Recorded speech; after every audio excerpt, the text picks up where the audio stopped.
on rassemble d'abord dans le centre-ville, tout près de la bibliothèque, qui est un gros centre de consommation culturelle.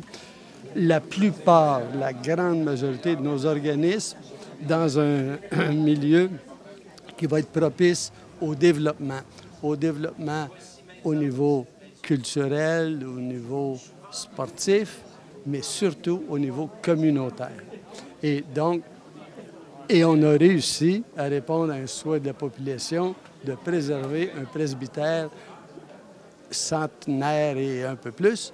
Et c'était un vœu exprimé par la population. Je pense qu'on a réussi, comme la quadrature du cercle, c'est-à-dire de réaliser un projet qui va répondre à peu près à tous les besoins. Et en plus, on a pu concrétiser une relation avec ceux qui ont été à l'origine du développement de l'ancienne Lorette, parce qu'il n'y avait pas eu la nouvelle Lorette, il n'y aurait pas eu l'ancienne. Et c'est comme ça que le tout s'est créé. Et je pense qu'on a tout avantage à mousser cette collaboration de deux nations fondatrices du Québec. C'est une grosse, grosse page d'histoire. D'ailleurs, c'est la page d'histoire que nous avons entendue depuis longtemps, c'est-à-dire travailler ensemble, mais aller jusqu'à avoir cette générosité-là, cette intégrité-là de la part du conseil de ville de M. Loranger, de nous transférer les artefacts pour qu'on puisse améliorer nos études, améliorer notre connaissance de notre peuple à cette époque-là.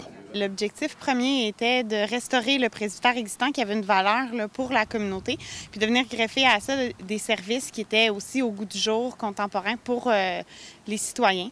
Donc à ce moment-là, ça a été de mélanger l'ancien et le nouveau, puis on a décidé de le faire vraiment en contraste en étant très contemporain là, dans l'agrandissement.